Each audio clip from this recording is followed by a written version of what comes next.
Hey y'all, this is Heaving Bosoms, the podcast where two best friends recap romance novels and other romance media while giggling, discussing, and swooning over all the love stories. This week, we're starting off with a Patreon shout-out. Samantha D, you are Lampetia, an ancient Greek goddess who was the daughter of Helios and Neaera. You are the physical personification of light and positivity. You have a special soft spot for animals, and you were put in charge of guarding livestock. When Odysseus did some bullshit to your animals that we won't talk about, you threatened to take all the light to the underworld. And you know what? He didn't pull that shit again. But hey girl, just between us, we've read some stuff about Hades, and taking a trip to the underworld might not be a bad idea, just generally.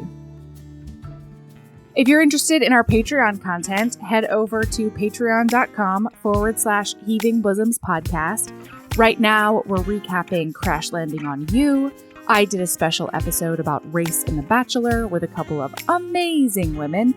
You get shout outs, you get gifts. Check it out. And now we've got a really special treat. Alisha Rai popped by to introduce us to the wonders of Bollywood movies. We recapped the movie Baaja Baaraat with her, and while Erin managed to join a little bit late, technical difficulties kept her from us for a bit, so you won't hear her for the first 20 minutes or so. But without further ado, here is Goddess Alisha Rai and Band Baaja Baaraat. Here we go.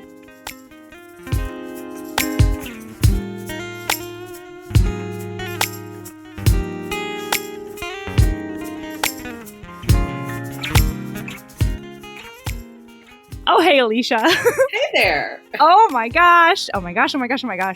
This is so overdue. Welcome to Heaving Bosoms. Thank you for being here. No, thank you for having me. What a delight. I'm glad we could finally make this work. Yeah, I'm so excited. So, you've got a lot of stuff going on. Yes. Tell me everything. Tell me everything. So I have First Comes Life just came out. It is the third book in my modern love series. So that just came out. You know, my second pandemic release, Girl Gone Viral, was last year, right when the pandemic started. And I thought, I'll never have a second one. This is the only one. But that's okay. That's okay. It's coming at the tail end. So I'm okay with that. Yeah, absolutely. And so I have that just came out. And then I'm working on a new series with Avon. That is a rom-com / suspense series, like a caper. You know, so it's about this newly engaged couple that met through a matchmaker. They don't know a ton about each other really, but they decided to get engaged and get married. And they slowly discover that they don't know enough about each other because the heroine's family is sort of knee deep in some criminal stuff. And so she's trying to go straight. She's just trying to get married and get her life on track and go on her merry way. And she just keeps getting sucked back into the world that her dad and her sister have kind of created for her. So, oh my gosh, these criminals think they know something. They sort of snatch them on the night of their engagement, and it's a wild ride to get to get everything sort of found and discovered. So it's kind of like I pitched it as Indian matchmaking meets Romancing the Stone. So that's kind of what it is, like a caper to find a treasure. And so that's what they're on their way to do. So I've been. Oh my gosh! I know. I'm very excited for that one, and it's a little different from what I've been doing, and it's nice to have something a little different every now and again. So yeah, that is my big sort of adult news. And then on the other hand, I'm also working on a young adult book that'll be out next year, and it's sort of a reboot of While You Were Sleeping. It's about a young woman who saves her crush's life while she's in costume. She's kind of a nerdy girl. She was cosplaying something and happens across him sort of struggling with some muggers, saves his life. It goes viral, the video footage of it. And she doesn't want to be found for reasons. Sure. It's a lot of push and pull, and his family is really wonderful, and she kind of falls in love with them. And so it's got a lot of While You Were Sleeping vibes to it. So I'm really excited about that. Updating it for a new audience. That is so cool. Yeah, very excited. Yay. Yeah. One thing after another. Yeah, seriously. Very, very busy over there. Yes. very, I mean, you kind of got to stay busy right now because what else are you going to do? I hear you. Yeah. Yeah, I hear you. Well, and we need to celebrate what you currently have out. You got to tell the listeners all about First Comes Like. Yeah, sure. So First Comes Like is, like I said, the third book in the Modern Love series, and each book is about one of these roommates. These three women live together, and they are all sort of either peripherally or in the tech world. So the first book, right? The right swipe. So many words in these titles. The right swipe. The heroine was a dating app creator, and the second book, the heroine was an angel investor. And in this book, Gia is a influencer, and she's sort of been on the internet for a long time, like 8-10 years, and we forget how long it's been. I think since like YouTube really came of age, so it's been a while since a lot of these YouTubers have started and got famous, and now times are changing. So she's trying to figure out what's her place in this internet because everything is sort of moving and changing, and different people are coming in, and she doesn't know if she still has what it takes. So that's her crossroads. Wow. And while she's in the middle of that, she starts getting messages from this very famous Bollywood actor who she's aware of. And it's coming from his like real, verified account. She has no reason to doubt it's not him. His blue check account has no reason to doubt it's him, except when he says that he's coming over to America to start his Hollywood career. So he's doing like a crossover, much like many Bollywood stars have done in the past, Priyanka and, of their like. And so he's coming here and she's like, well, let's meet up. And he's being very cagey about meeting up. And so she starts to get suspicious and she goes and corners him at his new cast party, which she finds out about. And he has no idea who she is. So somebody's been using his account to catfish her. It's very sad and tragic and a very kind of weird meet cute. But it's a meet cute nonetheless because he's kind of instantly smitten by her, finds out everything he can about her. And they sort of, engage in a little bit of light fake dating to get sort of the paparazzi and their families off their back. And, the fake dating kind of turns into a fake engagement and then possibly like a real happily ever after. It's pretty trope-tastic, I'd like to say. So that is First Comes Like. Oh my gosh. So good. And I love that there's the Bollywood component because of the movie that you chose for today. Of course. One of my favorite Bollywood movies is it's a movie called Baaja Baaraat.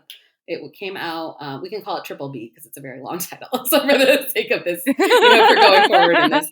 But it came out, I think like 11 years ago. So it's kind of an older movie, but it's one of the movies that kind of made me fall back in love with Bollywood because I'd taken a little bit of a break. Sure. And when I saw it, 10 or 11 years ago, I was like, wow, this is the first movie that makes me feel like these are like real people. Like, it's very contrived and very silly in a lot of ways. But I felt like I related to them in a way that I didn't with the older ones that like, I used to watch with my mom. I was like, oh, those are like far away people. Those are clearly movie stars. With these guys, I was like, I kind of relate to these guys, So it's one of my just all-time favorite Bollywood movies. It's one of the ones I recommend to people who are new to Bollywood because I think it's a really good intro movie. Yeah. And the music in it, like those are bops. I love every single song in there. And I listen to it whenever I'm on a deadline. Like that's one of the ones I listen to, more than most. Oh, that's awesome. I showed one of the songs, the first one they do at like their first wedding, they're trying to get everybody out on the floor. I showed it to my almost 5-year-old. And so we've been working on the moves together. He's very into it. Yes, the moves are fun. Yeah.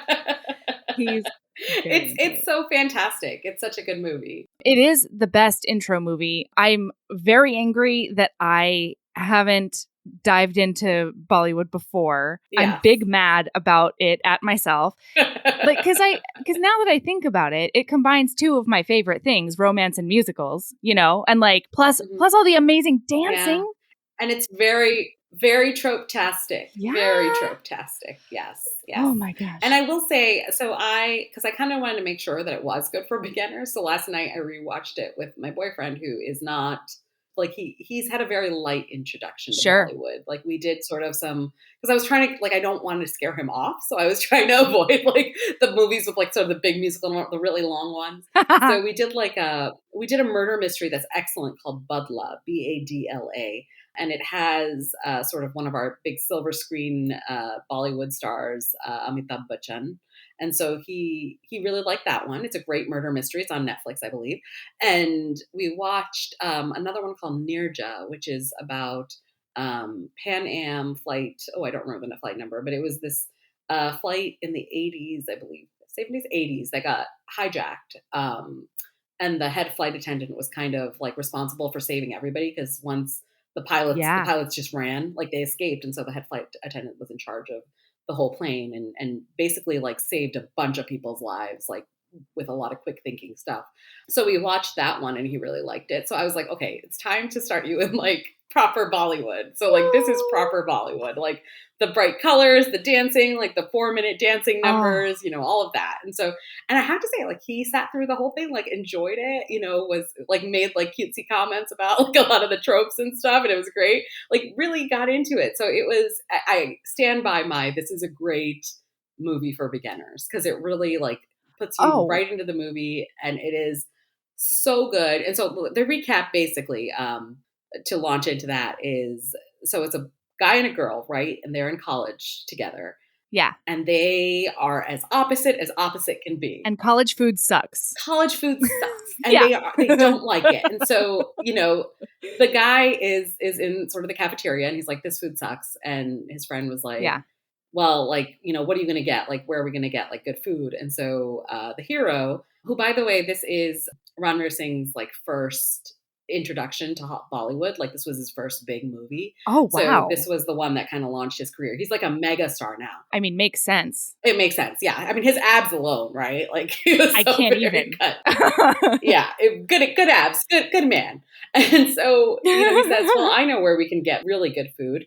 And he goes and they crash a wedding. Like they crash this sort of engagement party or whatever. Yeah. And the girl serving the food is the girl from the school. And she's like, who are you? Like, you're just like riffraff in here. What are you doing in here? I don't know you. Yeah, I don't know you. You're not here to eat. And one thing I remember my mom said when we watched the movie the first time and sort of in subsequent times, she's like, oh, we used to do that. We used to crash weddings. So they would go, like, they're so big that nobody knows. Like, I mean, sure. If you just walk in. If you walk in and look like you belong, you can just go eat food or whatever, right. And it's fine. And generally they are like, Indians are very hospitable, so they're like, whatever, like sure. Let them eat whatever.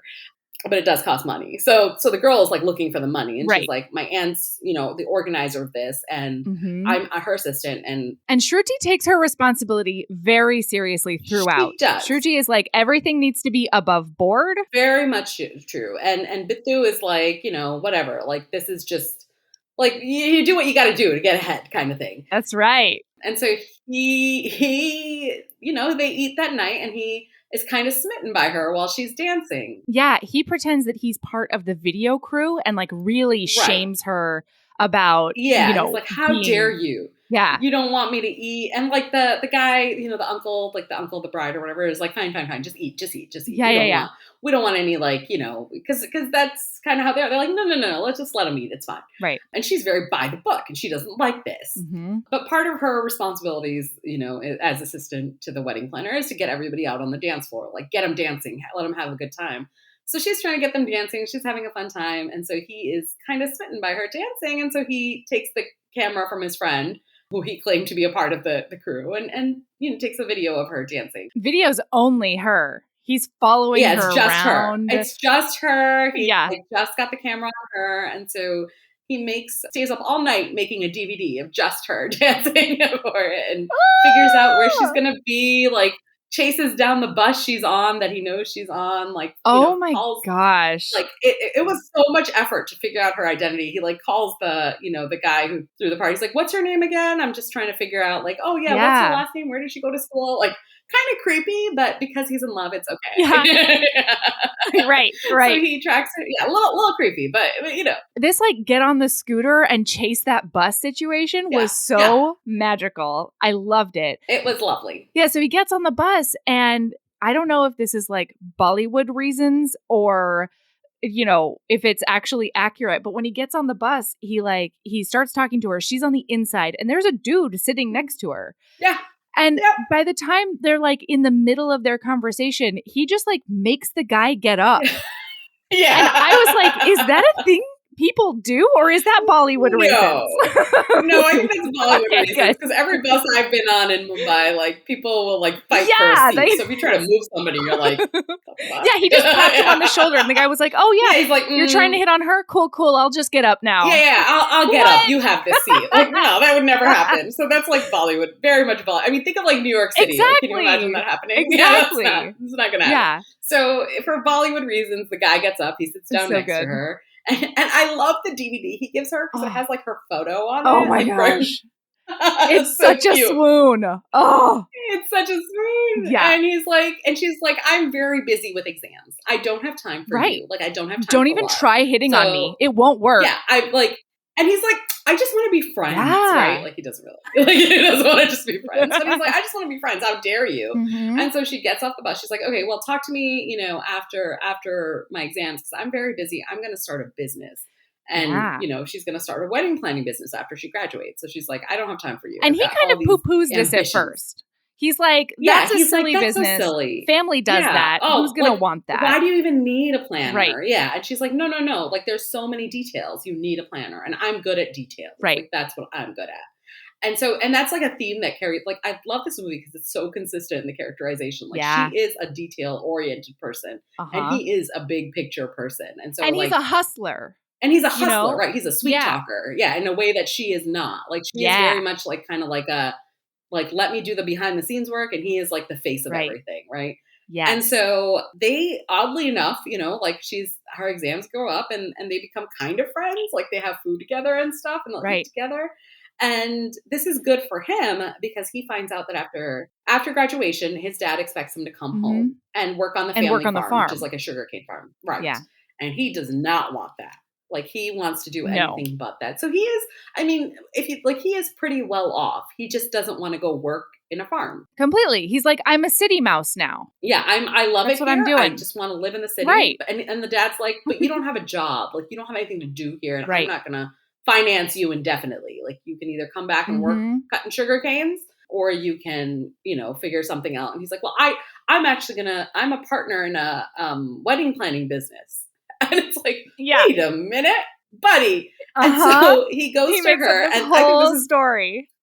It's such a cute little, like, honestly. And he's like, look, I'm going to start a company and it's going to take some time to get off the ground. So in the meantime, why don't I help you with your company? And she's like, no. And he's like, okay, I don't really have a company. And she's like, I know. I know that. I know. Like, that's the thing that I love. Yeah. Like, she really sees through him consistently. Like, she's like, I know. And that carries all the way through to the HEA. Oh, yeah. And like you said, the consistency, you know? Is amazing. It's amazing. So good. It's so good. Yeah. So she's like, she looks him dead in the face and she's like, you're not going to work with me because if we spend that much time together, you're going to fall in love with me. And I cannot have those love complications. I cannot do it. I love her confidence because she's like, you will fall in love with me and I can't have that. You know, like, I can't. What are we going to do when you fall in love with me? Like, you don't mix love and business. That's just how it is. Right. And so, you know, he's like, no. And he's like still trying to convince her as she walks to this appointment. She says it's an appointment. And we find out later it's not really an appointment. But she says she has an appointment with this very prominent wedding planner. And she wants to apprentice under her for a few years, learn the business, and then start her own company. And that's like her whole grand plan. Right. And so she, you know, walks over to this like huge, beautiful house where this woman is planning like this grand wedding that's like way outside anything this girl's ever done with her aunt. Her aunt does like low budget sort of weddings and events. And he's like nipping at her heels the whole way. Oh, she's like, can you please go away? I have to meet this woman. He's like, no, I'm going to like talk to you. Like, I'm going to convince you. We're going to be partners. And so she goes and like tries to basically harass this woman into a job. Like, goes up to her and is like, hi, I'm a big fan. Like, I love you. And this one's like busy doing other stuff. And finally they remove her. Like, a security guard comes and like takes her away. Yeah. She gets like the strong arm out. They're not having it. Yeah. They're like, no. And so, you know, like Bithu comes up and he's like, this is crazy. You can't treat her that way. Like, she's very, like, basically it's like her hype band. Like, he's like, she's very important. How dare you? Yeah. And the wedding planner, Chanda, sees them and she's like, I'm short of man. And here is a man. So right. All of a sudden, I got a phone call for Bollywood reasons. Yeah. Yeah. And yeah, for Bollywood reasons. I got a phone call and I am out one strong man, and you are one strong man standing there. So I will hire you. And he goes, you're not hiring me without hiring her. Yeah. Unbelievable. Like he's like, you don't hire me. Like, she really wants this job. So you can't hire me and not hire her. That's not right. Right. And she's like, well, I only have, and imagine, like, think about this. Like, this guy is like about to be sent back to the sugarcane, like farm that he doesn't want to go to. Totally. Unless he has a job, and here's a job handed to him. And he's like, no, thanks. Like, you need her first. And it's almost the truth. He could say, he's working for a wedding business. Yeah. He could kick her to the curb right now. Yeah. He could be like, yeah, I'll get the job. Whatever. I get a salary. I get a roof over my head. Whatever. Like, no need. Right. And so the wedding planner, Chanda, is like, well, I can only take one of you. I only have salary for one. And you guys can split it if you want. And he's like, okay, fine. Yep. That's what we're doing. And the girl's like, okay. Because he looks at her and he goes, me and my partner, we're partners. So yeah, we'll take this job together. And the wedding planner looks at them and she's like, are you two like together romantically? And they're both like, oh, no, never. And he looks over at her and he goes, just partners, guaranteed, he says to her. Yep. Yep. And I have to say, this is the part where my boyfriend, who had never seen this movie before, goes, yeah, it's just business. Obviously, they're just business partners. There's no chance for love. And I was like, right, there's no chance. No, not at all. It could never happen. There's no curveball going to hit you at all. And I love it because it is such a, like, when you watch stuff like this, like, obviously the trope is they fall in love. But like, it's such a wink and a, like, they're never going to fall in love, like, they're obviously just business partners. So, and that was something he sort of continued throughout the movie. Like, oh, those are just business partners taking a nap together. No big deal. Like, it can never turn into something more. So anyway, so they're just business partners, right? Yeah. And they're working for this woman, this very fancy. And so they're working on this very fancy wedding. Yeah. And slowly, Shruti starts to realize that her idol is kind of like cheating people. She's a crook. She's a crook. Yeah. And doesn't have a great work ethic. Like, she's charging people for a lot of things and then maybe putting like one or two things. Like the florist, for example, the florist came in and the florist eventually becomes like their buddy. So it's very cute. But, she was like, Shruti came in and she's like, there's supposed to be 5 flowers, like in the centerpiece, there's only 1. And he's like, I was paid for 1. Yeah, I was paid for 1 and she might charge 50, but I was paid for 1 and I'm going to give 1. Oh, are you here? Can you hear us? Are you here, Erin? Yes, I'm in. Can you hear me? Yes, we can hear you. Yay. Hats off to David, the husband, who came home to fix the computer and brought me a boba tea when he did it. Oh my that's gosh. so nice.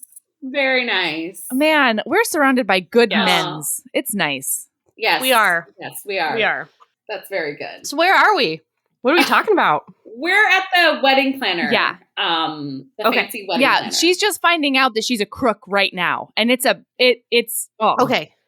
lot. Yeah. So she's standing there and meanwhile, Bittu is like in this lady's, she's like under her wing already. He's so charming. She loves him. He's a sweet talker. Yeah. And so then he comes over to Shruti and Shruti's like, this lady is not okay. I thought she was so amazing. And I'm watching her not deliver on what she says she's going to and then blame her employees as if we made mistakes. Like, that is super fucked. And he's like, that's not cheating. That's just good business sense. Like, he's just like, he's a little bit mercenary. Like, he's like, okay, big picture, though. She's making money. And if we have to shortchange the guests a couple of flowers, then who cares? Yeah. And Shruti is like, when it's my company, there's going to be no cheating. It's like, never going to happen. Anything. We're going to be like high ethics, high morals. We're not going to mess around like this. But, like the party sort of continues and they get to this point where an uncle comes in and he's like, I paid for this. And I'm getting I'm lilies. I'm getting, and it's I asked for lilies. This shit is carnations. And I have to say, like, I was a florist for about 5 or 6 years, so I understand the anger over getting carnations over lilies. I was like, yeah, you tell them, because that is a huge price difference. I mean, between carnations and lilies. Oh yeah. It's also a huge look difference. Yes, it's a very weird, it's a different aesthetic. And so, he starts yelling at Shruti. And then the lady starts yelling at Shruti. Calls her a moron. Yeah, and it's so mean. And she's like, "What? How could you do this? Like, explain yourself." And Shruti, who has nothing to do with this, was like, "I had nothing. Like I didn't do this." Yeah. And Shruti's standing there, and you watch her sort of process what's going on. Meanwhile, it's cutting between, what's her name, Chanda, yeah. And then the flower guy, who becomes her friend later. Yeah. And it would be really easy for Shruti to look over at the flower guy and throw him under the bus. Yes. But she has too much integrity. She has too much integrity. Because she knows that he got paid what he got paid, and so it's right. It's not his fault really either. Right. Like, it was what he was paid for. And so she doesn't do that. Yeah. And so Bittu comes in like knight in shining armor, and he's like, "Hey." Stands up for her. He's like, "You don't talk to my partner like that. Like, That's you don't right. talk to her. Like, that's we're not dealing with this." And so then Chanda's like, "Well, it was all kind of for show." So she's like, "Okay, guys, get back to work." And he's like, "No, we're not getting back to work." No. And she's like, she tries to calm him down. Shruti tries to calm him down. And she's like, if you ruin our reputation, we're going to have problems. And he's like, "No." Right. He's like, no. We're not. We're going to keep our reputation intact. I don't want to be associated with this nonsense. Take off their dumb hats. Oh, yeah. They throw their dumb hats down.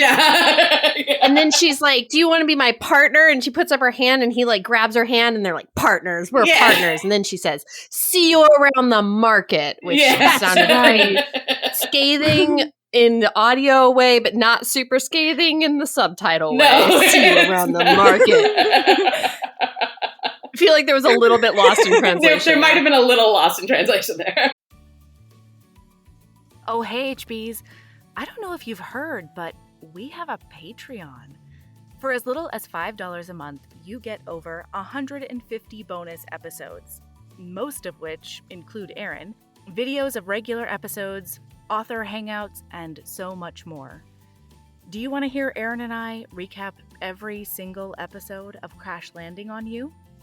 What about a little film called Psycho Stripper? Do you want more recaps of ridiculous Thanksgiving and other holiday books and movies? And how do you feel about Naima Simone and I recapping amazing reality TV? All of that and more is on the Patreon. There's so much content at your fingertips as soon as you sign up. Seriously, hours and hours. Anyway, it's patreon.com/Heaving Bosoms Podcast if you want to check it out. And of course, that link is in the show notes. Keep being a badass. And then the music swells. There is so much inspirational slow motion walking in this movie. Yeah. And there's fans on them. Oh, it was so good. There's so many fans. My boyfriend called that he was like, "Oh, it's the Walk of Champions." Like, they're just like, so much. Like, and they're starting their little business, and they get it started. And like, it's such a great beginning to a partnership, I have to say. It's like wonderful. They saw what they don't want to do. One day with this woman, that was all they needed to be like, we're going to work for ourselves and we're going to like really kill it in this industry. Yeah, completely. And so that's what they try to do. And then they do. Yeah, and they do. Yeah. And so they start doing these weddings. This first wedding is bananas. I know. I love it so much. In a street. Do cars go down this street? No. Is this street necessary for transit? Even if it is, it doesn't. It blew my mind. I'm like, you guys can't just do this. Yeah, they can. They do. They can and they do. And that's sort of what the great thing is, because they will just block off a street. And it is like, they're sort of in like a villager, like kind of area, like, like where they can sort of block off a street. And everyone who wants to go down the street is just like, "Oh, there's a wedding. We can't." And they'll just turn around and they'll find another street to go down. Well, and it's so funny because they actually said like, "Oh no, there's no venue. We're going to do it where all the families have our weddings in this street." Yeah. It's so cool. Yeah. Just do it in the street. That kind of reminds me a little bit of New Orleans when they have like the second line parade for a wedding or a funeral. And it's just kind of like, oh, everybody go around. They're doing the street part of the wedding or I mean, they don't actually have the wedding, but same kind of thing. Roll with that punch and just go down, go down another street then. Blew my mind. Yeah, it's great. And it's great. There's one part in it that I love where he's putting like, the decorations up for that wedding, and he has the guy cutting the power, like stealing the power from the electrical line. And Shruti comes in and she's like, "What are you doing? You can't do that." And he's like, "It'll cost us this much money to get diesel, like to get gas in a generator. Right. Is that what you want to do?" And she's like, "Yeah, we're not doing anything shady with this business. Like, Shadi Mubarak is not going to be cheaters ever. No, they are not. Yeah. Which is the name of their company. We didn't say that. Sorry, Shadi Mubarak is the name of their company that they have together now. Yeah. Right. Oh my gosh. And so the wedding is like a huge hit to the point that the uncles are talking on the sidelines and the guy's like, can they do this for us too? And the uncle who paid for the wedding is like, oh, I mean, it just depends on how much you pay for it. We paid 250,000 rupees. And the guy's like, I spent 500,000 rupees on my wedding. It didn't look anything like this. Yeah. And the food was terrible. Yeah. And the flower guy comes in and he becomes their basically like partner vendor. Yeah.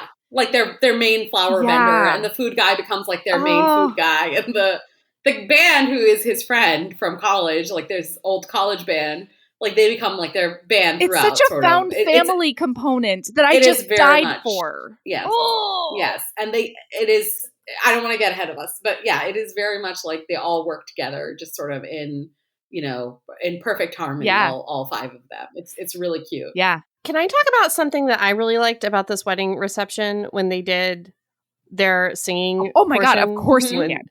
So they did their song. They do like a song, which is like kind of a mean song. It's a bop. It's certainly a bop. But like if you look at the lyrics, it's just like, I don't like you. You're a loser. Like it's very like, go away, have a terrible life. Can I tell you my favorite lyric because I wrote it out? What? He sings at her, I flexed my muscles and gelled my hair, and yet you walked right by me. And then she sings back, you cannot impress me with your flexed muscles and gelled hair because it's your cunning heart that needs repair. It's so good. But my favorite part, they do a Congo line where they're pretending to be motorcycles. Oh, yeah. Everybody's doing vroom vroom, with one hand, like doing the vroom, and then going around the room and pretending to be motorcycles. I loved it. That's so much cooler than a Congo line. It's sort of a classic Bollywood motif is to have the girls and the guys when they're singing a song, like the guys will all sort of dance and sing together, and then the girls are either responding. So it's kind of like, they say something and they respond to it. And so this is just a classic like Bollywood motif. And in every movie you find it. And it's like everybody's perfectly choreographed with each other, even though this is like a spur of the moment song. Oh, yeah. But it's such a, like, I love that song and that dance so much. Like I can't even tell you how many times I've listened to it or watched it over the years because it like brings me comfort in a weird way. Like even when I'm writing a book or something, like that is on my playlist. Like it is a bop. And like some of the lyrics are a little bit mean. But it is also like one of those things where he's trying to seduce her and she's like, I mean, it follows sort of the theme of the movie, right? Where he's like trying to seduce her. He's like this like slick guy and she's like, no. Like you got to work on yourself first. Like I'm not into like, I'm not swayed by your kind of like, your muscles and all that. Like you got to show me something more. Put your abs away, dude. Put your abs away. And he but does spoiler alert, she abs. is. She is swayed. She is a little interested. But it takes a few, and I don't think like I realized this the first couple times I watched it, but I realized like afterwards, it's been like they work on this business for like 3 years together. Because she's 23 when this, Yeah, so like over the course of 3 years, they're working on this and doing all these smaller budget weddings. Like that's their thing. Yeah. And finally he's like, we got to talk about the future. When they have the big fight. Yeah. Yeah. She says something like, when they have the big fight and he's like, so this is it or whatever. She says something like, oh, well, it only took 3 years for this to happen. And I was like, blah, what? Yeah. I know. Because like that montage it does make is sense. Perfect. Yeah. Because they do so many weddings. And yeah, but like, it's realistic. It is. Yeah. That they have done 23 weddings or something in 3 years. And I really love, I love all the slow motion walking in this movie. It's very inspirational. So much. I also love that like every 15 minutes we get a new montage that tells another story. And I just think more movies need musical montages. God damn it. Yes, I agree. Oh. Like I love montages in general, but like the ones in here are fantastic because they're like working in they're the montage. So good. It's like a montage of their business. You know what else I loved? I don't know if this is a Bollywood thing or not. I've never watched like a true Bollywood movie before, so I don't know if this is a thing. But like when people are having a conversation and then they have the conversation with the camera as the point of view, I don't know if you guys have already mentioned this, but it's like they look directly at the camera lens when they're like talking to somebody, and I you did not- are I didn't that notice person. that. notice that at Yes, all. it happens several times. Huh. Like in the college dorm scene, Huh. sometimes when they are having an argument, he's looking at the lens and like yelling at like you, and then Huh. she's doing the same thing when she's yelling Whoa. at him. And I thought it was really cool and effective. And I don't think I've ever seen that in a movie before. And I was like, oh, is this a Bollywood thing?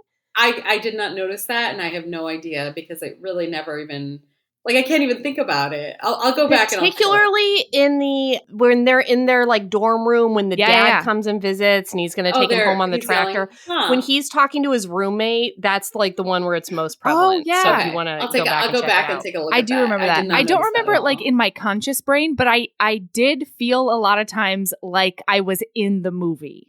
You know what I mean? Yeah. So I think it helps suck me in. Oh, that's interesting. Yeah, I should go back and I don't think I've ever noticed that in any movie, but it may very well be common. I'm just like really perceptive and smart. That's all. So they're at the end of one of these working montages, she's shouting at someone on the phone, being like, I need monies, or I need to wait for paying you, or it's just something. Yes. And he comes No, over. wait, you skipped something. What did I skip? In this montage, they sleep in the same bed together. Yeah, just they like watch business a movie, partners.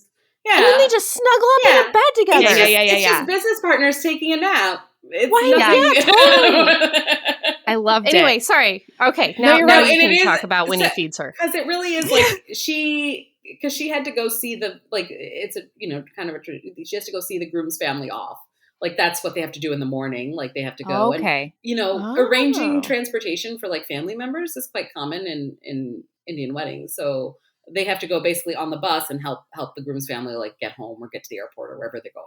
And so they only had 3 hours basically between the end of the reception and the groom's family leaving. So that was why they took the nap together, because they only had 3 hours, and she was like, I'm just going to stay here. And she falls asleep and he's just watching TV, and then he takes a nap with her in his bed, which is also like his living quarters are above the office. Mm-hmm. So, but it's just business partners taking a nap. Cute. What's the big deal? Nothing will come of that. That's right. Yeah. Melody and I take naps together all the time. All the time. Total naps. So absolutely. She's shouting at someone. He comes over, he steals her phone, and he's like, he closes it up, and she's like, what are you doing? I needed to talk to that guy. And he's like, no, you need to eat. I have not seen you even have a cookie all day. You sit down and you eat. And I really felt that in my soul. Bitu really seduced me in this moment. Yeah, I know. So, I mean, honestly, like some guy coming to me and being like, you haven't eaten anything, eat this. Like that is seductive. Like it is such a little but it's such a like caring move that shows like, I mean, we've seen like, I like this movie because it doesn't tell you, it shows you. Like he is a caring guy. Like he has got a big heart. And he's not just like a seductor, like he's not just there to seduce her or anything like that. He's like, you haven't eaten, let me feed you. And so he puts a plate together for her and, makes sure that she sits down and eats it and drinks it. Yeah. I also love that when they do this scene, they're sitting on the chairs, like thrones, like on the I'm wedding sure there's chairs. A name. The wedding chairs that they bride sit. and groom chairs. I just loved that too. Yeah. Yeah, it is sweet. Yeah, they're sitting there and they're eating. And then he's like, okay, bigger picture. And he's because he's always just what are we going to do now?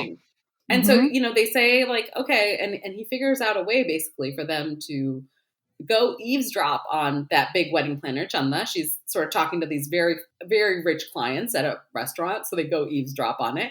And then when the clients leave, they chase the clients out and they're like, hi, this is our card. And it's very sweet because he doesn't speak like very good English. So it's kind of like the character, Ranveer Singh's fine, but like the character is, doesn't speak very good English. He's from a farm, so of course he doesn't speak great English. And so he's kind of like trying to, but English is like, like the posh thing. So he's trying to speak in this like posh language for these, very rich Indians to connect with them. And I just think that's so cute. Like the way that they like. Why? So, that makes sense. What you're saying when now I forget her name, the big time wedding planner yelled at them and he was like, don't curse her out. Like it was almost like her yelling at them in English and calling her a moron in English was like worse. And he made a point to be like, you're not going to like curse her out in English. Like he specifically said something about that. Yeah. Like you're not going to curse her out in any way. But yeah, like I think that was part of it. Or like when he handed her she was more like, when he handed her a cookie or something like that, he called it, instead of a biscuit, he called it a biscuit. And she just thought like the wedding planner was like, oh, this is so charming. Like he doesn't know how to say biscuit, you know? Okay. And so like he's from a farm. Like he's not, you know, super, and he didn't really do well in school. I didn't pick up on that. Yeah. I didn't either. Like, yeah. You know, it's like one of his, but he's trying so hard with these rich people to be like, we're posh too. Like, look, here. Like, and so he's sort of speaking to them. And I just thought that was such a great detail that they put in there. And so, you know, the rich couple is like, I don't know. We've already got a plan with this lady. And Shruti is like, which package did she get you to go into? Like, they're all the same. All her weddings are the same. You're not going to have any personality. And you're not going to have, and they have all these details about this couple. Like you met in this, like, you know, you were the they've done their research. They've done their research. Like they know, and they're like, they know how they met, which is a lot. It is a lot. Like they did extreme research, and I don't know how I would feel if someone came up to me and so I'd be like, "Oh my God, get away from me," you know.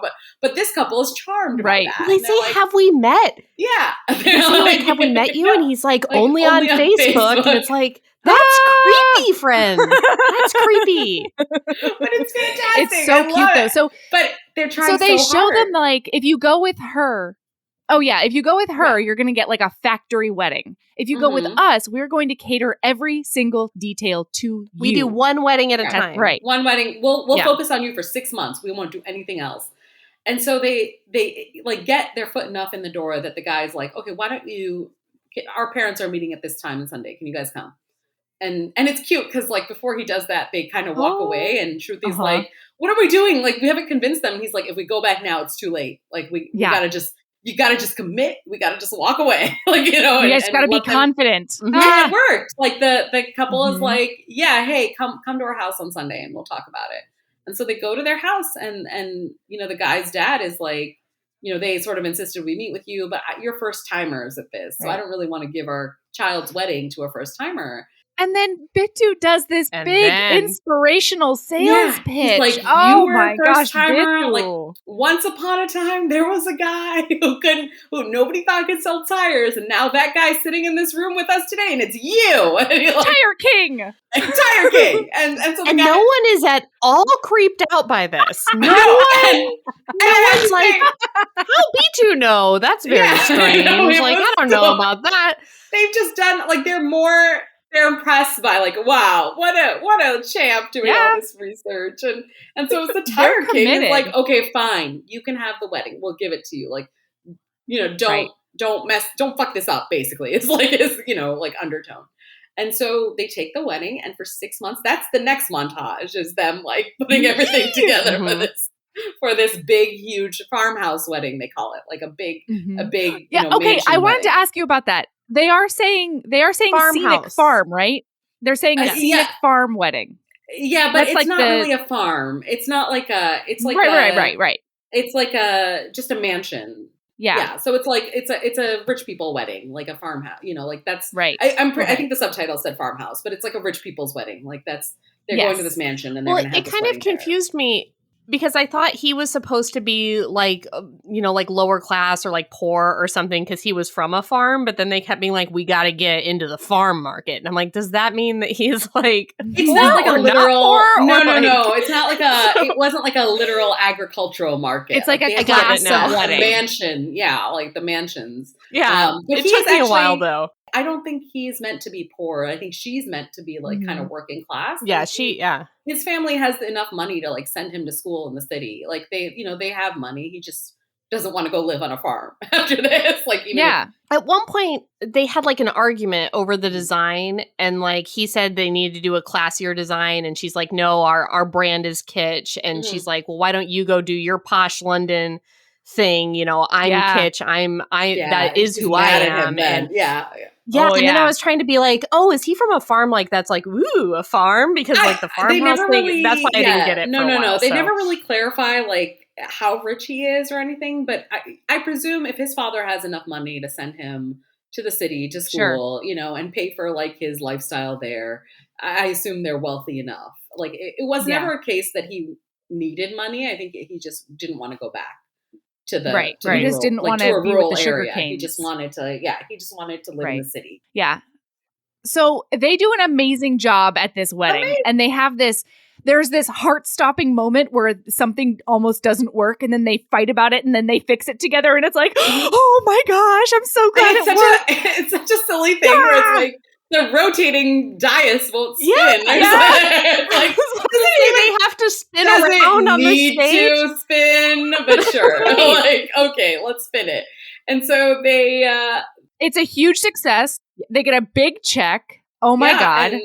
And it's cute because, you know, they're left with like 6 million in profits, right? Yeah. 6 million rupees. And so he's like, 3 for you, 3 for me. And she's like, 1.5 for each of us. And then 3 goes back into the business, which I was like, oh, that's so like, she's such a like detail oriented. Like, she's like, we're not going to blow this. Mm-hmm. Like, we are going to be sensible about this. Like, to the end, she's sensible. And so they go back to their office and they celebrate with all their like little merry band of vendors, and everybody's like, the florist is there, the band guy's there. And they're just cheering, hammered, and champagne. They're dancing their faces off. It's so fun. And then eventually, one by one, everybody goes home and they're left alone. Uh-oh. They're alone. I have a couple things to say at this juncture. Yes. Okay, Erin, tell me everything. B2 was wearing a suit at this wedding for the first time, and his hair was different, and I endorsed it. I identified him as a sexy man. That's all I have to say. So then also her outfit was very nice. She also looked very pretty. But she kind of like always looks super pretty. She's always This was the first time I was like, for B2. Like, this is the first time I was like, oh, hello. Yeah, he looks good in a suit. I think he was wearing like a silk shirt or something, and I was like, "Ooh, that's a nice silk shirt." Yeah. I am such a sucker for a charming scamp that he had me from the beginning. You have to remember also, like, when the movie started, he's like 20 years old, so now he's like 23. So it's like meant to have grown up a little bit for us, you know? Like, oh, he's no longer like that guy with the messy hair and the like t-shirts and stuff. Now he smells like less like Cool Ranch Doritos. Yeah. A little bit less. Becoming a man slowly, right? You know? And so they, they start to get a little cozy. Their like inhibitions are down or whatever, and they, and I have to say, this is the first time in a Bollywood movie. Like, when I watched this the first time, I was like, this is the first time I can remember actually seeing a sex scene in a Bollywood movie, because previously the censor board was so strict that they wouldn't allow you to put like. And this was a pretty mild sex scene. Like, there was a lot of like just sort of upper but you could tell they were having sex. It was a montage, It was a montage, but it was like, they were like caressing, they were kissing, full on French kissing. I'd never seen that before.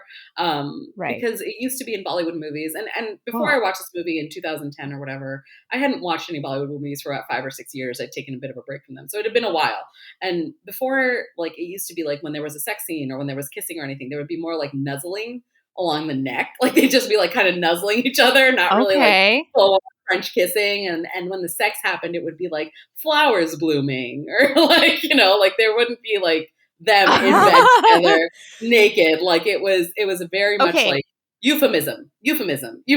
Like, they couldn't actually show. Right. So there was sex. It was just like fade to black sex. Yes. So like the sex happened. They just didn't show it. But this was like racy. Like, and this was like a racy thing for us to see, because we're like, oh, they're like visibly naked. Like, they're having sex. And it was hot. It was hot. And you see sort of the longest. Yes. The lead up to this kiss is the longest kiss lead up I think I've ever seen in a movie, and the tension is never broken. Like, never did I get bored. It lasted like a full on minute. Like, it was nuts. Them like going in a little bit, coming back a little bit. Yep. Oh my gosh! Like, are we gonna kiss? Aren't we gonna kiss? Long eye contact. Oh my god! That is really like when I write even sexual tension. Like, that is my blueprint for sexual tension, where I'm like. It's like, so good. You kind of like are holding your breath for like that minute that it takes them to get from like looking into each other's eyes to kissing. Like, it is the most drawn out, tense, like no music, nothing, just them. And it's fantastic. Like, it is such a good, tense lead up. And so, they do it. And then they're laying in bed. Sex. They're laying in bed afterwards. He does have those abs, and they are out of nowhere. They are just like bam, abs. Yeah, they are cut abs. I did not expect those. I don't know why. I didn't think that those were hiding under there, and they were. Yeah, in the 10 years, I mean, that man's Instagram is a delight. Really? Yeah, it's good. You should see it. He's good. He's great. Yes, please. Yeah, so he's laying there post-coital, panicking. And he's obviously shitting his pants. He's like, what did we just do? Out. Like, there are lots. And so he's staring at her, and she's got her eyes closed, and it's really like a wonderful scene because she's facing away from him and she has her eyes closed and he's looking at her. And then she opens her eyes and you see like this little smile on her lips. Like, she's so happy. Like, she is like, she didn't know this would happen, but like, she's gone for him already. And she turns to face him, like to cuddle him, and he closes his eyes immediately. Like, it is like I know. And he's like, and then they cuddle for the rest of the night. And she does the most adorable snuggles. She rolls over onto his arm, and then she puts his arm around her, and then she interlaces their fingers. And like, she's doing a big nuzzle, and she's just so content. And then his eyes like, open again. I know. And you're like, oh no. Like, this is not going to end well. Oh, it's bad. It's bad. And the next morning, it's like her life has changed, right? Like, the birds are chirping louder. Like, the sun is brighter. She's singing. Like, she's happy things out. And so he like drives her home. She's calling him dear. Yeah. And he's and like, making oh my him God. tea. Like, yeah. And he drinks the tea and everything. And, you know, he takes her home, and basically he's like in full avoidance mode because he's let me, I'll take your dad to the bus station. And like, the dad hops on, and she's even charmed by that because she's like, oh, he's fitting into my family. Like, you know, he's like, taking care even of though my he's family. like clearly avoiding her by doing it. I know, she's like charmed like, by it. oh God. May I wait? May I take this moment to say that B2 and I have the same motorcycle, and I'm not trying to brag right Do you really? But like, I have the same motorcycle as B2, which like, it's pretty cool, right? That is cool. Just wanted to say that. Yeah, good job. I also have a Royal Enfield Himalayan, so it's that's so cool. Look at that. That is fantastic. Very fantastic. India makes a great motorcycle. It does. Indeed. So, all right. Okay. All right. So he's freaking out. Like, freaking out. It's like a whole montage of him freaking out. Him freaking out, and her like, you know, like just happy as a clam. Like, and her like writing their love story in her brain. Yes. Like, she is fantasizing about it. And it's funny because when we were watching, my boyfriend didn't understand like what was fantasy and what was real. And he's like, oh, so he likes her. He's proposing to her. And I was like, no, honey. Oh my God. He's not proposing to her. That's in her like fantasy. Like, that's not happening. I know, it's not happening. And I was like, sorry to burst your bubble there. And meanwhile, she's had this conversation with her mom where she's like, oh my gosh, so B2, he's like a man with a penis and is marriageable and stuff. And her mom's like, I don't know what you're smoking right now. And she's like, no, but seriously though. And what I love is her mom is like, I've never heard you say anything nice about this man. And I was like, in 3 years, she's never said anything nice about her business partner?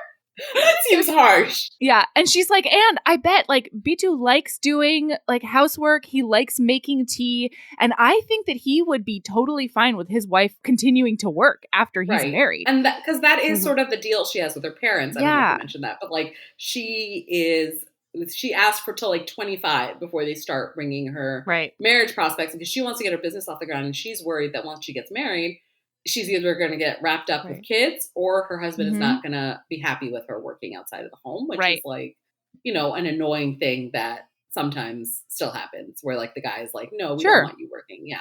Or his happens everywhere. Want her working. Yeah, it happens everywhere. And so, you know, that's sort of her deal. And so she's like, well, he would be, you know, okay as a possible husband. And her mom's like, her mom is like seems really chill with it too. But she's like, a little weird, but you know, okay, like it seems like you like him. And all of a sudden, so he sprouted wings. She says, he sprouted like suddenly he's like someone great, But then at the end of this song, this montage song where she's doing all of this fantasizing, they get stuck under this fallen fabric and she's looking at him like, oh my gosh, this is the most romantic time to kiss in the whole wide world. I know. And he's looking at her like, oh fuck, get me out of here right now. And he like runs away from her. He runs away and then starts cursing at whoever like dropped the thing. And it is the most palpable bubble burst moment I think I've ever seen on the screen. Because her smile just like fades and she's like, oh no. And I think one thing that I thought was really great was that like the minute she really realizes it is she makes some chai. Yeah. She makes some tea and she drinks it and she like basically spits it out because she's like, I make terrible chai. And she goes to the office and she's like, you've been drinking my chai and you never like before we had sex, you would have told me like this is shit. Mm-hmm. Like what has changed? Like my parents tell me all the time, like you can't do it. You don't know how to make it good, which is why he's been making it all this time. But like lately she's been making for him and like in this domestic bubble that she's built up in her head, she's been making him tea and he's been drinking it without complaint. And she's like, you know, I think that's weird. I think clearly something is off since we had this thing. Yeah. And, you know, you don't have to be weird with me. And she's like trying to play it off cool. Like, you know, like no big deal. She's like, it's just sex. Like it happened. Not a problem. Like no, trying to be like really chill. Like, that anybody can see through, but apparently he cannot see through. No. He's just staring her down, like trying to figure out whether or not this is genuine. And then he finally is just like, oh, thank God.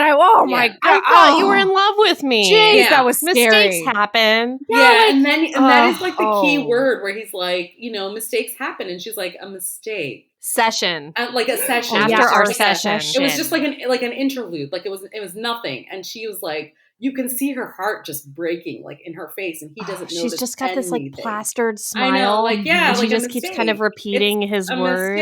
Yeah, like she's like trying to sort of internalize it, and also because you know I think she genuinely expected him to be like, no, I do love you, or like you know, like no, like oh you know you're right, like let's take it slow. Don't be silly. I don't think she expected him to be like, this was like an utter error, us sleeping together, and you could see like just like. Yeah, like, and he throws her rule back at her, not even like meanly. He says, you were right. Love and business cannot go together. And so, you know, let's just focus on the business. And she's like, I'm always right. Mm-hmm. And she's, you know, I'm very practical. I'm very sensible. This will not hurt me. And then he walks away to go make them tea or food or whatever. And she just breaks down. And it's so heartbreaking because she's just sobbing when he's left her. And you could see she's heartbroken and she's upset. And she's like, no, I got to power through. So I'll just cry on my own. And then I'll put on a smile when he comes back and we'll just get this done. And unfortunately, she just can't do it. Like, she just can't do it. So the next montage is them trying to get in an argument. They're fighting about everything. Everything, because you can see it. Everything starts going wrong at the wedding. Yeah. Ooh. And her resentment is just building. Like, she's like just mad at him that they had sex and he called it a mistake. And her pride is hurt. And she's also like in love with him and she feels rejected. Which, I mean, all of it is like, none of it is something that like is silly. Like it's all like totally valid, I think, in a lot of ways. Yeah. And it's valid for him to be like, you know, but he was inadvertently hurtful. And and so it just builds and builds and builds. And eventually they just have a big blowout. And then they have a huge fight. A huge fight. Oh my gosh. Big fight. And they're always fighting in public, Alisha. They're always fighting in public. I know. Oh, God. In front of all their clients and their employees or contractors. Yeah. And I love that the impetus for her finally, like, just having enough is a note that she gets from the family of the wedding saying, you guys make such a great team. And she's just like, no, I can't. I can't do it anymore. Yeah, so she calls off the partnership. Yep. Oh, and he's freaking out because he's like, what are you talking about? She's like, this was my idea. And he's like, but I've been the hustle and the charm. What are you talking about? I've been the motor behind all of our progress. You're the detail person. She's like, I can't do it anymore. Yeah.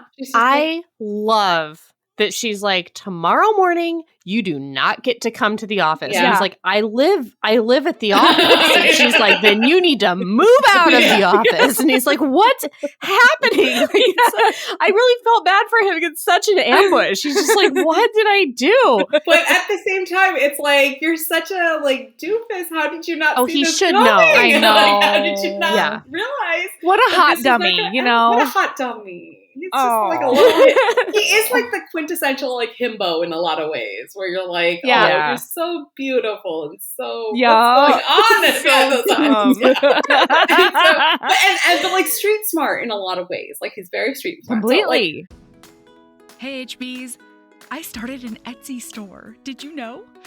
Right now, it's full of all the St. Vincent items you need. Because St. Vincent is thoughtful and cozy all year round. We've got a book sleeve to keep your books, planners, e-readers, or really anything else safe when you're on the go. The inside is fuzzy, and they feel so incredibly lush in your hands. I went round and round with the manufacturers to make sure I had just the right thickness. Those feature art of St. Vincent and Evie during their carriage adventure that was painted by the amazing Neaera Faraz on one side, and then I created a St. Vincent Would Always wreath on the other side that has a bunch of little Easter egg items in it. There's a St. Vincent Would Always warm brick enamel pin. It's like, if you know, you know.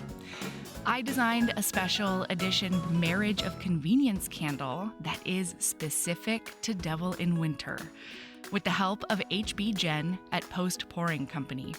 It combines dark amber for St. Vincent and rosewood for Evie, and it smells so delicious. It's hard to even wrap my brain around. So if you want to treat yourself or be the St. Vincent you want to see in the world by getting a care package for a friend, check out our Etsy store. The link is in the show notes. So they have this scene where she's like he is moving out and he tries to take the the Shadi Mubarak sign, and she's like, "You can't take the Shadi Mubarak sign. That's my sign." Smashes it, and he's like, "Whoa!" And he smashes it, and that is I think in our house we were both and then they physically fight over a client. I know, and then they try and very much him. I think it is meant to be like a divorce. I think it's supposed to be they're fighting over their kid. Mm-hmm. This is in a lot of ways, it's a business partnership, but it's also like a family that they're splitting up. Yeah. And so they fight over a client, they're both trying to tug him. And finally he's like, no, I didn't come here for this. I just wanted to get married. Yeah. You guys should arrange divorces, not marriages. And so he and so Bittu goes away and he starts their own company. Yeah. They each try to do the wedding business on their own. Yeah.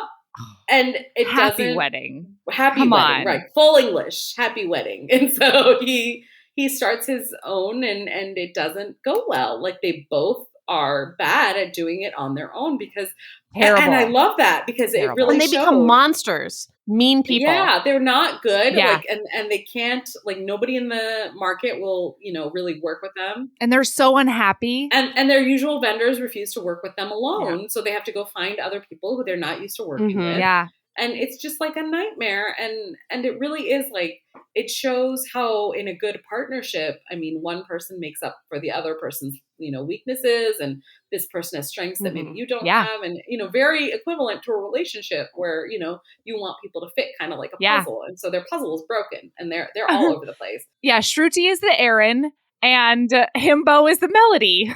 Oh. It's true. You're so flattered that she called you Shruti. There you go. She's preening. Even though I was 30 minutes late for this meeting. I also really liked how they were shit-talking each other to clients. Yes. She was like, the company is always mine.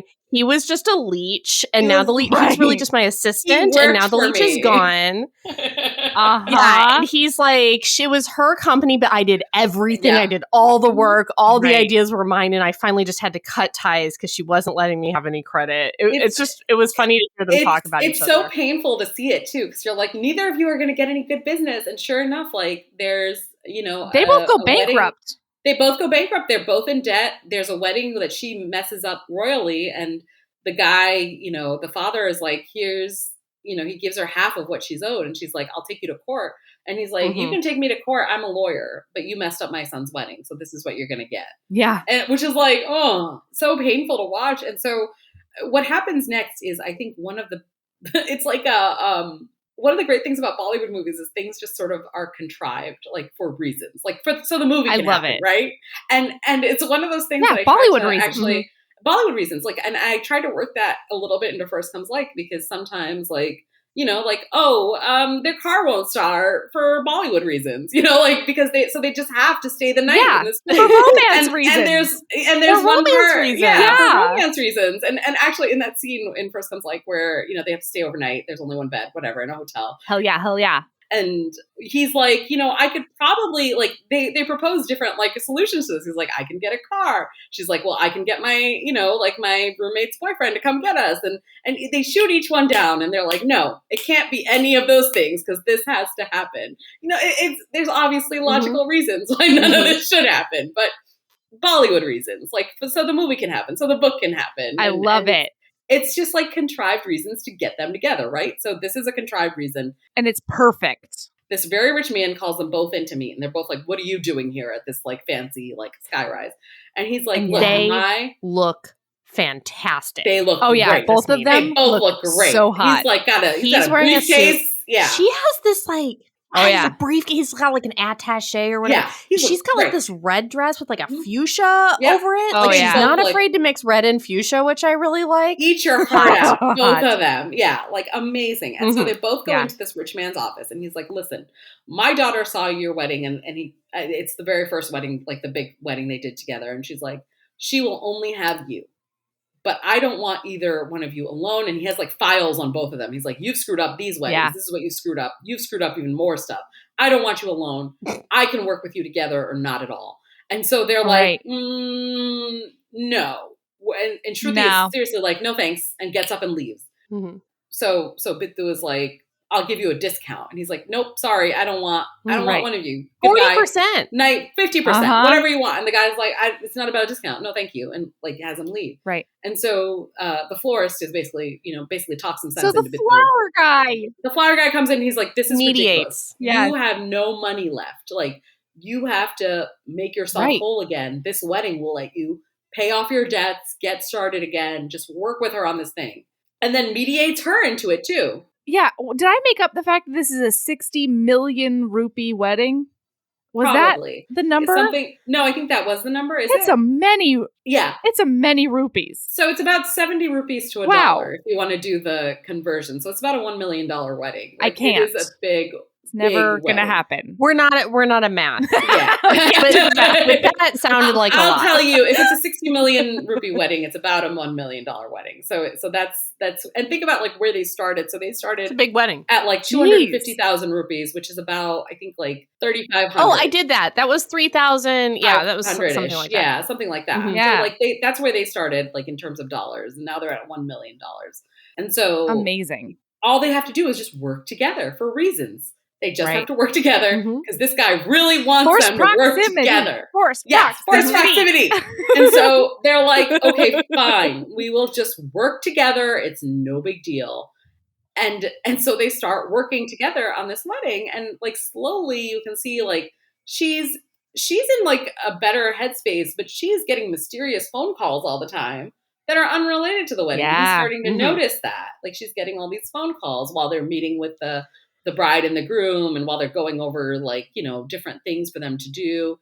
And and I love that during this montage you see them both, even though I think it's maybe a 3-minute montage, it seems like a really gradual de-icing, like I don't know how they did it. Work together again. Like they're like, okay. And they start remembering how much fun they have together. Yeah. But, like, you can see, like, her guard is, like, visibly up. Like, Anushka Sharma is a great actress, I think, in a lot of ways. And you can see she's, like, keeping him at distance. And I think the phone calls she's getting are helping her keep him at a distance, which I totally understand. Because so it turns out, as they work on the course of this movie, is that she is engaged to a man who lives in Dubai now. Like, her family found him for her.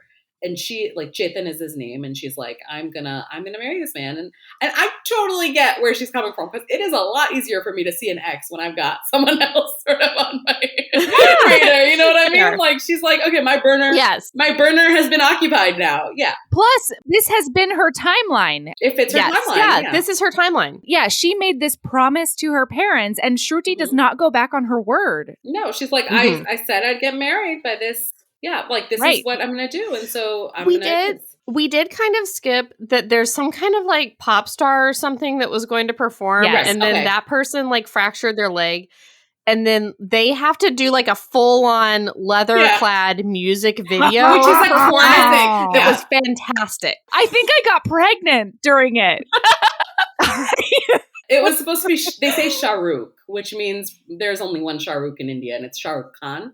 So he's like the biggest Bollywood star, you know, of sort of our generation. Maybe like, you know, he's like 50 or so now, but he has been the lead. Like he still plays 35-year-olds. Like he is just the classic, like, you know, long time, big time lead in Bollywood.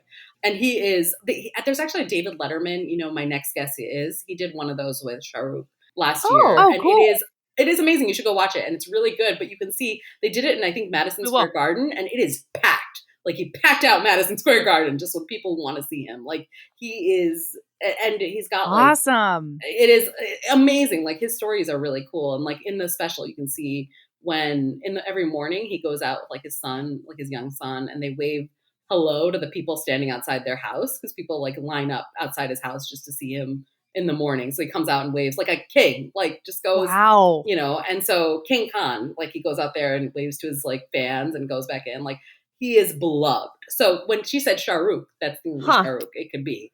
So he was supposed to come perform at her wedding and he breaks his leg. Mm-hmm. But they're even better than him. They're better. The wedding planners doing their music. Everybody was like, wow, we don't even care about him anymore. What a great performance this was in your leather vest with your leather pants, B2. The audience was not wrong. There is a wedding like when they're kind of breaking up where they're sort of forced to dance together and it's very awkward for them now. So like this is them coming back together and being like, here's a performance, like a Bollywood-worthy performance. And being a true cohesive team. Yes. And their teams, like their team throughout. And what I loved is afterwards, she's like, okay, we got to go make sure the food's out. You know, like, because he starts to like look at her. He's looking at her a little different. He's like, oh, like, you know, starting to like realize like maybe he's screwed up here. And she's like, we have to get the food out. Like, well, you know, she says like, she's got her guard up now and I don't blame her. Like he hurt her very badly. So she's like, we gotta focus on he says they're screaming for us and she's like, soon they're gonna be screaming for food. Yeah, so, I just thought that was really funny. He's like, they're screaming and she's like, they're gonna be screaming for food. Right. Yeah. So Bitu takes her aside the next morning and he's like, I have made a decision. It is final. Shadi Mubarak is getting the band back together. We're doing this. And you can't convince me otherwise. We have to do this together now. It's the only way. We're so good at it. And it's so cute because he keeps going on and on and on. And she finally goes, are you done talking? Okay, great. This is impossible because I'm getting married in 2 months. I'm moving to Dubai and that's final. That's that.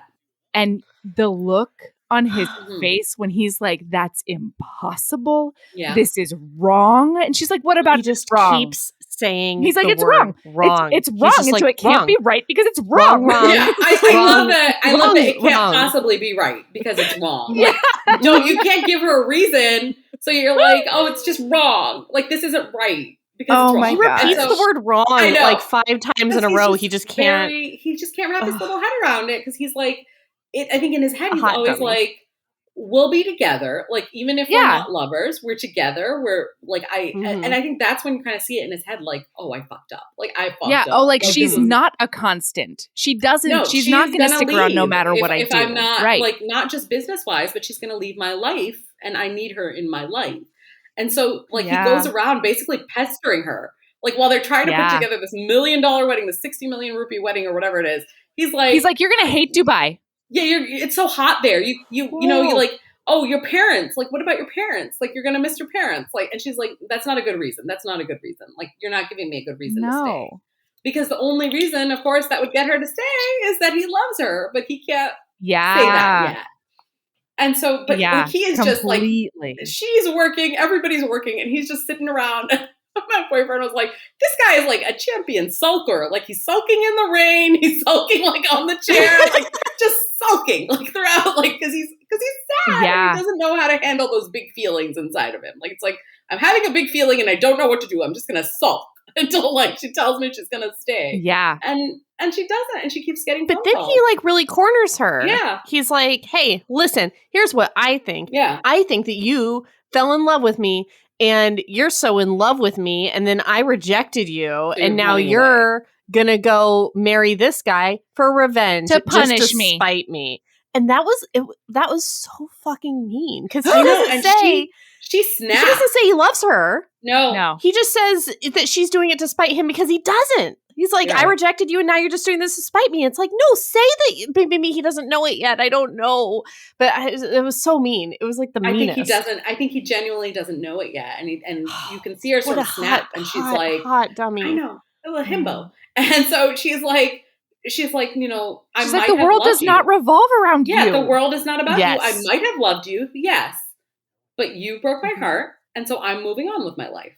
That's it. And I'm not a child like you. Yeah. Yeah. My favorite line during that, she says, yeah, I was in love with you and you wouldn't give me the time of day. And so does that make you feel like the big hero? Is that what you want to hear? Does that make you feel so good?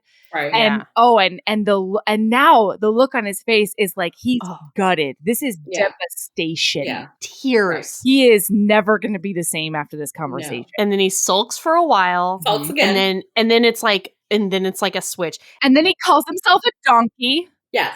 Sorry. Yeah, no, I gotta stay on this donkey thing because I love I'm it. a donkey. Yeah. Okay. Yeah. And then he does that run, Aaron. Oh my gosh. He runs. Run. Slow motion run.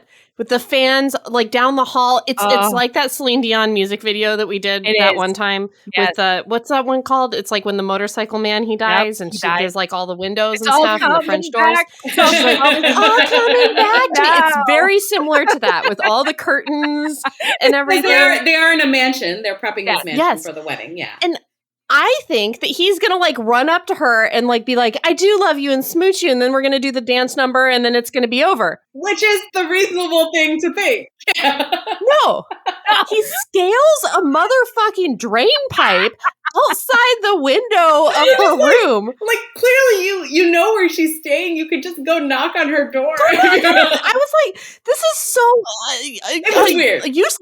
So then wait, but hold on. You know how much I love a cat burglar, Aaron. Oh my God. Yeah. This movie even has a cat burglar. He's kind of a cat burglar. Like it is very romantic if you don't think about it too hard. Where you're like, think about what he's doing. So then she's playing, and then he waits for her to leave. And then he goes and like snoops in her phone. These are a lot of invasions of privacy that I'm not comfortable with. But I have to say, like, I think his plan was to scale it and to like climb inside and be like, no, like you're not leaving or whatever. Right. But I think when he sees her crying, like you can see it in his face where he's like, I didn't know. Like you see sort of a switch flip behind his eyes because he's like, oh man, like she's so strong and tough and she is crying over me.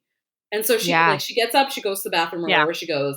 And he goes inside and I don't know if he has a plan in place or if he's just like, this is my plan. He takes her phone and copies something down from it. And then he leaves. Like he leaves the way he came through the window, which I'm still like, you could just walk out. Yeah, you could just walk out the door, buddy, at that point. She's not even in the room. So he flails down the No, he's very committed to this. Yeah, he's like, I'm going in and out of that second story window no matter what. And so he does it again. He leaves through the window and he goes outside. And he calls the number he had in there, and it's Chetan. It's her fiance, and he's like, "Hey, buddy, this is Bittu. It's her betrothed. It's her engaged fiance." Yeah, and so he says, we don't know what he says, but it cuts back to her, and it's her fiance calling her, and she's like, "Hi, Chetan, how are you doing?" And he said, and like you can see, she's like run down, she's exhausted, and her fiance says something to her, and she like kind of is like, "What did he say?" Like it's like what did he say? And like she slams the phone down and goes running, and now she's running through all the hallways. And then now she's running. It's a big run.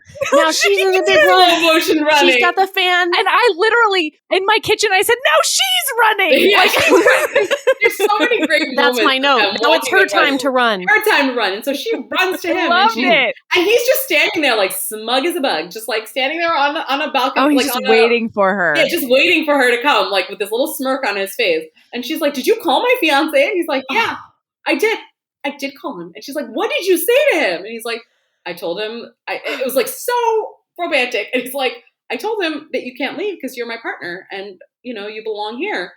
And like, you could just see her kind of like melting down inside. Like, the thing that I loved was that he said he told him that they needed to break up and that he needed to cut her loose. Yeah. And so that it would give them the opportunity to have a conversation without him calling all the fuckers. Right. He's always calling. That was so smooth. Yeah. Like, I just needed 5 minutes to talk to you without this asshole like bumping in. Oh, I so loved good. it. Yeah, and he looks at her and he's like, I'm a fool. I'm an idiot. I'm a donkey. Yeah. And I have been so wrong. It is one of the best grovels. Yes. It's a good grovel. It's a good grovel. It's such a good grovel, you forget the invasion of privacy that just happened. I do, yeah. No, but so not only is it an amazing grovel, but it still stays true to who he is, because he's like, I'm a fool. You taught me so much about love and about business, and I was an idiot to like cast your love aside, but you were an even bigger idiot. Yeah. And he's like, and it is because and one thing I loved is he very playfully is like, you taught me about business with so much love. Mm-hmm. Like, you taught me lovingly about business. How could you not teach me about love just as lovingly? But like, which is like kind of annoying, but also like really sweet in context. Like, honey, like you tossing her aside is not really her fault, but okay, fine. Like, we understand where you're coming from. But very true to his personality, and you can tell he's like kind of being playful about it. Like, you taught me about this. How could you not? How could you give up on me? Like, how, you know? And she's like, and you can see her just kind of like melting, and then Chetan, her fiance, calls again. Like, he does call. And she breaks up with him. She's like, it's over. Yeah. The wedding's canceled because I do have this partnership with B2. And this time it's a partnership for life. Yeah. Yeah, also for life. So please call off our wedding. And then she hangs up and then she's like, were you done? To say.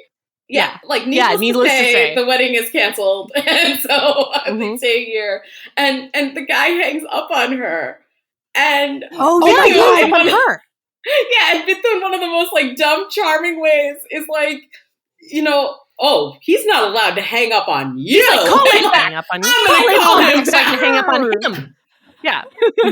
Yeah. And she's like, were you done with your big dumb speech? Do you want to continue with your speech? And he was like, no, I think I pretty much finished my big dumb speech. Everything's and done. She's like, do I have to kiss you? Do I have to teach you everything? And then she goes and she does do that. And she like speech. Puts his hands on her, which I thought was the sweetest thing. Like, she's like, she teaches him about hold love me like lovingly. this. Yeah, like hold me like this and now kiss me. And so they kiss, and then he gets a call and he's like, what? Like, you're like bothering. And it's about like, you know, the bride's like clothes or something like that, or the heel broke or something. And he's like, later. And she grabs a phone from me. She's like, no, this is our work now. Like, you know, we're in the middle of a really big deal wedding. This is our 60 million rupee wedding. Yeah, we're not messing this up right now. We'll talk about this later, which is like, so again, they really like nailed her character, because she's like, no, we're not going to waste our time kissing now. We got a wedding to run. And so, you know, and that's sort of, and then it ends with like a wonderful montage of their own wedding. They're getting married. Which is very kitschy. It's very Shadi Mubarak. Like, very like, you know, bright colors, flashing lights, everything she loves, which I thought was wonderful, because he gave her the wedding she loves. Yeah. Like, you know, he's very much like, I want like muted colors. I like lavender. And she's like, wants like big, flashy, you know, kind of tacky. And he gave her that wedding for her, which I thought was like, so cute. It's so cute. Yeah. And it is like one of those movies you just like smile when it's like done, because you're like, oh, that was so sweet. And you like see all their guests coming, and it's like the wedding planner is there, like Chanda is there, like everyone's happy and like, you know, in love with this couple. So it's just such a sweet like ending to the whole movie. I was literally skipping around my house after this movie. Yeah, it's so cheerful. It's so cheerful. It's a good movie. It is very much. Thank you for giving us this gift, Alisha. Yeah. I'm so glad you enjoyed it. It really is such a good first timers movie. It is really like a wonderful introduction to the whole genre of Bollywood, and there's so many other good ones too. It was hard to narrow it down to one that I thought people would really like. I feel like when you haven't ever watched like a Bollywood movie, or we just were introduced to K-dramas as well, it's like you don't know where to start. You're like Google, it's like, overwhelming. and you're like, what's good, what's not good, you know, like.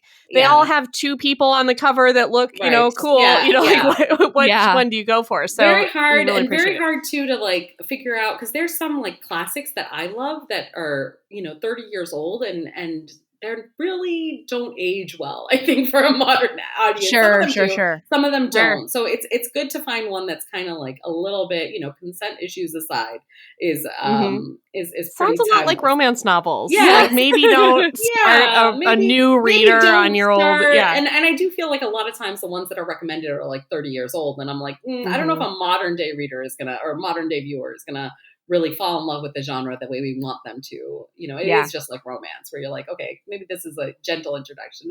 And it's not a very long one either. I think it's like 2 hours and 15 minutes or something like that. Yeah. Whereas a lot of Bollywood movies are like 3 hours long easy because when people go to the movies there, they make like a day of it. And you notice in this one, there was an intermission, right? Yeah. There's always an intermission. So people can like take a break, go. It's like a musical or something like that. That's really cool. You go and take a break and you get some drinks, go to the bathroom, come back, watch the rest of it. So this is a shorter one, which is nice too. That's awesome. Can I ask you something, Alicia, before we let you go? Sure. So my friend Cole is your biggest fan. Oh, yes. I love Cole. As you may have noticed from Twitter. He did read the Right Swipe and he did make a t-shirt of it. And he's a very big fan of your TikTok and your tweets. But he's also very cognizant of the fact that, like, if you're a female romance writer, like a straight man becoming your biggest fan isn't maybe the most wanted attention. So he's like, he tries to be really cool about it because he doesn't want you to think he's creepy. No, I don't. Not at all. But, I like that he's, self-aware about that, right. Yes. So I texted him earlier and I said, Alicia's on the show today. Do you have any burning questions? And he freaked out and he's like, this is really late notice. Like, I don't know. Okay. Yes. But he did want to know, after reading The Right Swipe, if that book was based on the story of Junior Seau. And I think he said that on the show. I hope I'm saying that right. I don't remember. Seau. Who is that? I don't think so. It's a football player who apparently like walked off maybe mid-game or mid-season or something and got in big trouble. There is a part of it, yes. He walked off during halftime, and that is what Samson did as well. Yeah, so partially. Okay. Yes. Okay. It's based on a lot of things. Like there's a lot of sources of inspiration for The Right Swipe. So people are always like, is it this? And I'm like, kind of, maybe, I don't know. So but yeah, that one I do remember, yes, was a source of inspiration because I was like, I wonder if when I was writing it, I was like, I wonder how realistic this is. And I think I wrote it before I saw that story of somebody just walking off mid-game. Really? And then I saw that story and I was like, so you had the idea and then I confirmed it that it was a possibility. And sure enough, this guy did like just walk off mid-game. He walked off during halftime and said, I'm retired now, which I do not blame him for after seeing a lot of. No, but I think that's one of the things Cole really responded to about it was that it was like that guy. I think he liked him. I have to say, and I wish I had thought about this and you reminded me about Cole, but there is, because I saw a part of that interview of your guys's just to watch his shirt because I really liked his shirt. And there is a part in it where I think he said something, or one of you said something about like how you thought Katrina needed like a hologram in her room, like Iron Man. And I thought that was so funny. So in First Comes Like, there is a thing where Gia says, "Are you Iron Man?" Because she has a hologram in her. So there's an no homage. No fucking way, Alicia. Yeah, I hope I wish I had like did it. He's gonna die, Alicia.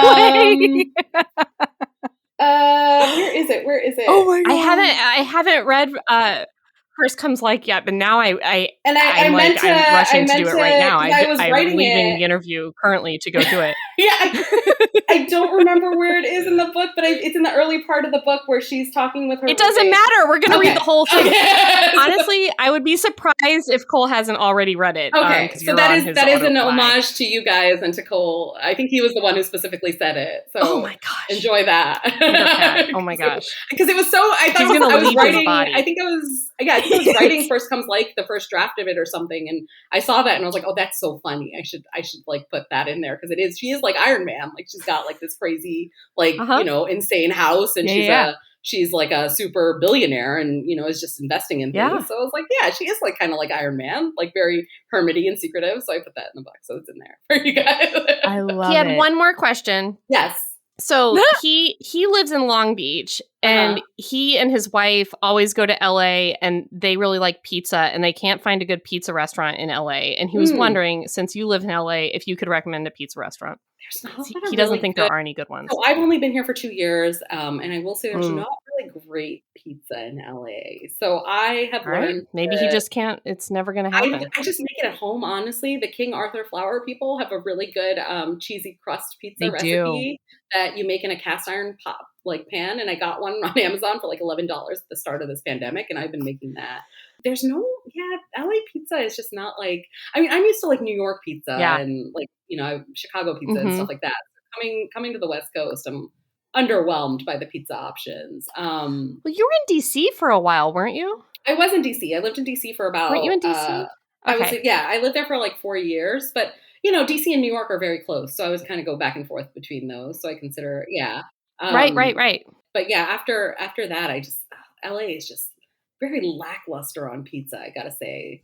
There's one decent place called Tomato I guess the hunt continues for a good pizza restaurant in LA. For pizza, definitely continues. It's just, there's nothing as good as what I can make at home, at least. And that's a little sad. I miss like thin crust, like New York style pizzas. I will be astounded if he doesn't make this pizza and post it somewhere and tag you. Yeah, he should tag me. I have to say, like, him. I've gotten very good because I do have male readers. And so I've gotten very good at sort of differentiating between the ones who are borderline creepy and the ones who are just nice. And he's always just been nice. Like, I would never think anything Cole's of him. good people. Yeah, he's very nice. He's good. He's very kind. He doesn't want to make anyone uncomfortable or think that he's hitting on anyone ever. That's or very kind. Like, of I had one guy, like, he would tag me in a lot of things, and I was always like, this is like a little weird. Like, he gives me a bit of weird energy. Right. And I posted like a TikTok of like announcing my new like series with Avon, and I'm wearing like something that gives me a good amount of cleavage. And then like I have the announcement sort of flash after that because it was like a transition video. And he commented something like, oh, like I was too distracted by like the harness or something like that. And I was like, no. Like it was so gross because I was like, first of all, that wasn't even on the same page as the announcement. So there's no way that I could have distracted you from the announcement. And that's just so gross. So yeah, so, like that's sort of like where I'm like, that's like my block line where I'm like, if you're commenting on my body, like I can't help the way really my body looks in a lot of things. So that's just gross. Like, and so I cut that off. But he's always been endlessly kind and very sweet. I have no issues with Cole. He doesn't have to like feel too tentative. He's very nice. Yeah. No one has ever called him endlessly kind or nice, so he's going to be really excited. About that. every interaction he's had with me, and I can always like I'm just kidding. His energy is very good, so I have no issues with him. He doesn't have to worry too much. Good. Yeah. No, I'm just teasing him since we've been friends so long. Oh, good. All right. Well, that concludes the Cole's Questions corner. Awesome. Of the podcast. I knew that in before we concluded. Yeah. Excellent. Oh, Alisha, do you have a lady love by any chance? I do. Hang on. I actually brought it here but it's this thing. It's an exfoliating foot mask. Ooh. I got it on Amazon. So you can get like the bare hands or whatever it is in like any drugstore, but they're kind of expensive. They're like $25 a pop, which is too much for me. Mm-hmm. These are like some Korean brand and they are like $5 for, 3 of them or something. And you just put it on. It's like, be careful, test it first because it is like an acid basically. And it's like a peel. So you put it on your foot and then let it sit for like an hour and then you take it off. And then a week later, it's very delayed gratification. A week later, your foot starts to peel.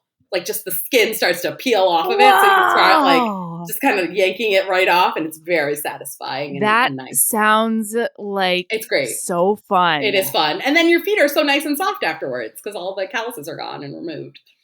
It's great. Nice. I'm very much in love with it. All right, Erin, do you have one? I'm gonna go for this boba tea. I've been really enjoying it. I realize that it has been crackly in my microphone, so that's probably gonna give you fits. I've been trying to turn my microphone off. However, man, if you're really stressed out, if you've sweated through your sweater because you're really late for a celebrity author that's going to be on your podcast, and then you finally just gave up and you texted your husband, "I've give up," and then you're crying on your couch because you messed up. Really, a boba tea will really just make you happy once again. So that's what I'm going to say. What's the flavor? Oh my gosh. I think it's a Thai tea flavored. Oh, that's my favorite. I don't know what the blobs are, but the juice was definitely a Thai tea, I think. Oh, that's nice. That's awesome. All right, my lady love is drop social media that makes you unhappy. Yeah, absolutely. Yeah. 100%. So I've decided that I'm just dropping Facebook. I realized that most of my stress on social media comes from Facebook, and so I'm just done with it. Mm-hmm. I'm keeping my profile so I can still message with people, but I took the app off my phone. I'm not engaging. I'm not going to the website. I'm not anymore. Good job. It turns out I'm an Instagram and Twitter person is what I am. I didn't know that before, but that's fine. Fantastic. Man, it feels so much better not being on Facebook. I took Twitter off my phone just so I would stop staring at it and like doom scrolling continuously. And that has helped me more than anything. Like I check in, maybe once a day or every few days. And especially when I'm on deadline or something, it's been like just such a relief not to have to worry too much about checking it or seeing what everyone on the world's doing. It's kind of nice to have that break. Right. Very much so. Yeah, I took all social media apps off my phone for about 2 weeks, and then I'm slowly adding some back. Good. So that's been really nice. That's how you do it. Yeah, it's been really great. That's good. So weight lifted. Do that for yourself if you need to. 100%. All right, cool. All right. So do you want to plug your socials? Sure. Right after we talked about dropping them. Yeah.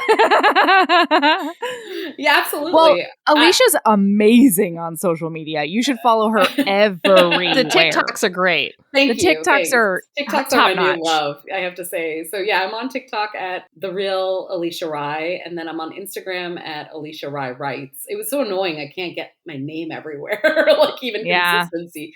But I am on Twitter at Alisha Rai, and I might slowly start adding that back in. It just got a little rough there for a few weeks, so I had to take a little diet from it. Yeah, that makes sense. But I love TikTok. Awesome. Me on TikTok. Oh my God, your TikTok is so fun. Oh, thanks. Yeah, so you can follow us all the places too, and keep being a badass, and love yourself as much as you just love the most charming himbo in the whole wide world. Hot dummy who's a donkey, but he'll learn eventually. Lovable donkey. Such good abs. Thank you so much for coming on. Thanks for having me. This was such a delight. A lot of fun. Really. So great. All right. Bye. Bye.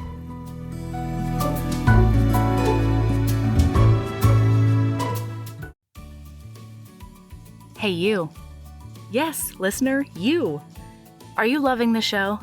If so, please leave a rating and review in your podcast app. The 90 seconds you take to say something nice not only helps new people find the show, but it makes me super smile over at HBHQ. Also, I've had a few people ask, and the answer is yes. We are still doing the 5-star bribe. If you leave us a review with 5 stars, then we'll do whatever book you want. We're real deep into the list, though, so it might be a while. Lilas! Okay, back to the show.